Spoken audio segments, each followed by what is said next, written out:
A sling is one of the first things you should put on a rifle. If we made a food pyramid of the necessary rifle accessories, the sling would probably be at the bottom, tied with a weapon light, just before an optic of some kind. If you didn't grow up in the 90s and you don't know how a food pyramid works, the farther down something is, the more important it is. That's why everybody my age ate so much breakfast cereal and got fat. It almost doesn't make sense for me to recommend a specific sling because there are so many of them out there and they're all basically the same. So what I'm going to do is tell you about the aspects of slings that I think are important and what makes a good sling in my opinion. Then I'll give you a couple of half-assed recommendations of slings that I like. That should arm you with all the knowledge you need to go out and buy basically any sling because they all do the same thing. Specifically, we are talking about 2-point rifle slings. 3-point slings are a cosmic accident, and single-point slings are for very niche applications, like holding an MP5K under a suit jacket. You can get fixed position or quickly adjustable 2-point slings.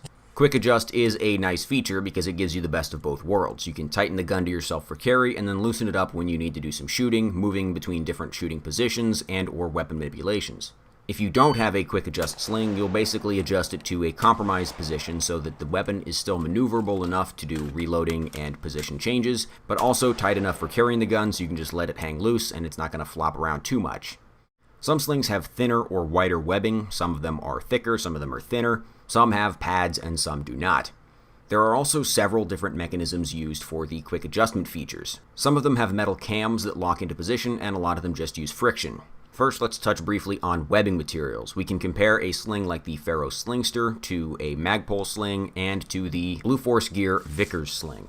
In my opinion, if you have a sling with very thin webbing like the Slingster, you're going to want to have a wider padded section. The thickness of the pad and the amount of padding is not the most important thing when it comes to comfort. The biggest benefit is just that the padded section is wider than the webbing section. That distributes the load more and makes it more comfortable for carrying over a longer period of time. The much wider and softer webbing material that Magpul uses on their slings is comfortable enough to me without a pad, although I think they also make a padded version. The Vicker Sling I'm not as big of a fan of because the pad is huge. It's very wide and very thickly padded. When it comes to the quick adjust mechanism, the Ferro Concept Slingster uses a metal cam to adjust the sling length. I find them to be very easy to use, they seem plenty durable in my experience, and they lock the sling completely in place so it doesn't move on you. The Vickers Sling, Magpul slings, the T-Rex Arm Slings, Sherman design slings, all of these just use a friction plastic buckle to keep it from sliding. That means as you jostle the gun around, it is going to lose position. Some are better than others. The Magpul sling seems to lose its position very easily, the T-Rex and the Vickers not so much. So for a variety of reasons, my favorite sling, at least right now, is the Ferro Concept Slingster. It's not too heavy, it's not too bulky. The webbing is fairly thin, but the padded section is nice and wide for comfort, and it isn't too thickly padded, so it's not that bulky and doesn't weigh very much. The metal quick adjust mechanism is very quick to move between positions, and it locks very solidly in position wherever you put it. I also like how adjustable the Slingster is. It's got plenty of webbing on each side of the pad, and the pad itself can actually be moved, so you can basically set this up perfectly for any size of rifle and any size of person. The downside of the Slingster is the potential for the metal cam system to fail, although I haven't seen that happen on mine or any of my buddies yet. Also, the metal quick adjust hardware does create more noise than plastic when it bumps into your other stuff. My runner-up favorite sling currently is the T-Rex Arm Sling. It's even lighter and simpler than the Slingster. It doesn't have a metal quick adjust system, it just has a plastic friction buckle. And instead of the rubber pull tab to adjust, it just has another piece of webbing off the side. The T-Rex Arm Sling also has thin webbing and a low-profile pad. However, the pad is not movable, so I do find it harder to adjust the T-Rex Arm Sling to certain rifles. I've also got a bunch of honorable mentions. The BFG Vickers Sling is a pretty good sling for the right application. I don't really care for the padded version because it's outrageously bulky and heavy. If you were carrying an extremely large and heavy gun and you weren't using armor, I think the padded version would be pretty good. The same also goes for the Magpul slings. I really like the MS1. The wider webbing makes it comfortable even without a pad. It's still fairly heavy and bulky, and the adjustment slider is one of the loosest of any sling that I've ever used. But I do like the durable, low-profile plastic hardware, and the width of the webbing means it actually plays nicer with a lot of different sling adapters.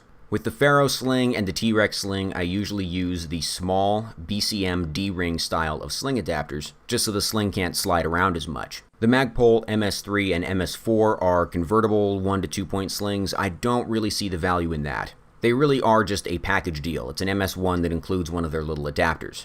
I tried using one of those in the single point configuration, and I had to adjust it down so much that there was a ton of leftover material. Really didn't make sense to me. If memes are more your speed, you can get an excellent sling made by the WellsMadeCompany. These use the same style of metal quick adjust cam as the Slingster. At least last time I checked, they didn't have a padded option of sling, so you get webbing that's about the same width as the webbing used on the Slingster or the T-Rex Arm Sling. However, it's a little bit chunkier.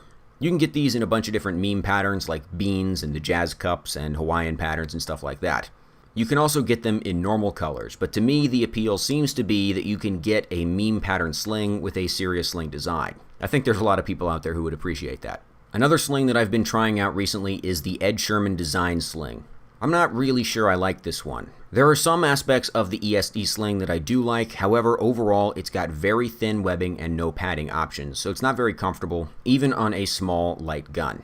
The quick adjust is pretty excellent though, because it's plastic and it's lightweight, but it also holds its position very well, especially compared to the Magpul or the Vicker Sling. There are a nearly infinite number of companies making rifle slings, and almost all of them, I'm sure, are perfectly serviceable and interchangeable. So think about the features you want in a sling, do your research, look at the pictures, don't overthink it, and don't overpay. Just get a goddamn sling.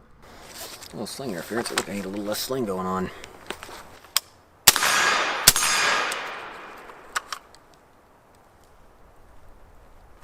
I've owned and used what I think is a pretty diverse crowd of slings, and I have some strong opinions on what I like and don't like. But for every one sling that I've bought and tested, there are probably 100 more out there that I've never even heard of.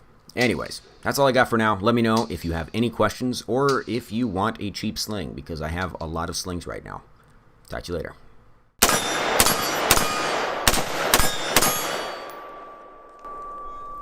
Gun. Yes.